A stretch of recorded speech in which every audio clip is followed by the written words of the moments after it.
महाराष्ट्र विधानसभा चुनाव में करारी हार के बाद शिवसेना के अध्यक्ष उद्धव ठाकरे ने अचानक बड़ा यू टर्न लेते हुए एक बार फिर से हिंदुत्व के एजेंडे को धार देंगे। उद्धव सेना को विधानसभा चुनाव के दौरान 20 सीटों पर ही जीत मिली। उद्धव ठाकरे ने मंगलवार को पार्टी के पूर्व पार्षदों से मुलाकात की और उन्हें आगामी बीएमसी चुनावों की तैयारी शुरू करने और हर घर तक हिंदुत्व के एजेंडे को ले जाने का निर्देश दिया। बैठक में शामिल नेता ने इंडियन एक्सप्रेस को बताया कि उद्धव ठाकरे ने पूर्व पार्षद से भाजपा और महायुति के इस कथन का खंडन करने को कहा कि शिवसेना यूबीटी ने हिंदुत्व की विचारधारा को त्याग दिया है। एक पूर्व पार्षद ने कहा, उन्होंने हमें बताया कि शिवसेना यूबीटी हमेशा हिंदुत्व के लिए काम करती रही है और यह हमेशा काम करती रहेगी, लेकिन विरोधियों ने एक झूठी कहानी फैलाई है।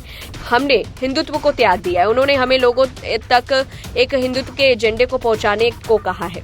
खबरों के अनुसार अधिकांश पूर्व पार्षदों की राय थी कि शिवसेना यूबीटी को निकाय चुनाव में किसी भी गठबंधन का हिस्सा नहीं होना चाहिए। हालांकि उद्धव ने उनसे पहले जमीनी स्तर पर काम शुरू करने को कहा। ये तब हुआ जब पार्टी नेताओं ने विधानसभा चुनावों में गठबंधन को करारी हार का सामना करने के बाद शीर्ष नेतृत्व से एमवीए छोड़ने को कहा था। मीडिया रिपोर्ट्स ने बताया कि बैठक के दौरान उद्धव ठाकरे ने पार्षदों से कहा कि वे मुंबई के 36 विधानसभा क्षेत्रों के 227 वार्डों में अपनी तैयारी शुरू कर दी। सूत्रों ने बताया कि उन्होंने मुंबई में चुनाव संबंधी जिम्मेदारियों के लिए विधायकों, नेताओं, सचिवों और समन्वयकों को भी नियुक्त किया है। शिवसेना के एक पदाधिकारी के अनुसार निकाय चुनाव के लिए 18 पर्यवेक्षक नियुक्त किए गए हैं जो तैयारियों की देखरेख करेंगे और उन्हें शुरू करेंगे। शिवसेना के एक पदाधिकारी ने कहा, उद्धव जी ने हमें अगले हफ्ते के भीतर एक विस्तृत रिपोर्ट तैयार करने को कहा है। रिपोर्ट के आधार पर सीटों का बंटवारा किया जाएगा और एक व्यापक चुनावी रणनीति तैयार की जाएगी। उद्धव ठाकरे ने एकनाथ शिंदे पर सरकार गठन को लेकर नाटक करने का भी आरोप लगाया और दावा किया कि इसके पीछे भाजपा का हाथ है। वहीं इस मीटिंग में ज्यादातर पूर्व नगर सेवक ने उद्धव ठाकरे को सुझाव दिया कि बीएमसी का चुनाव शिवसेना यूबीटी को अपने दम पर ही लड़ना चाहिए। मीटिंग के बाद ये बातें सामने आई कि मुंबई नगर निगम चुनाव शिवसेना यूबीटी अपने दम पर लड़ने पर विचार कर रही है। महानगर पालिका चुनाव के मद्देनजर उद्धव ठाकरे की ओर से पूर्व नगर सेवकों को निर्देश और मार्गदर्शन दिए गए। प्रत्येक 12 वार्डों का निरीक्षण करने और रिपोर्ट प्रस्तुत करने के लिए 18 निरीक्षक नियुक्त करने के निर्देश भी उनकी तरफ से दिए गए।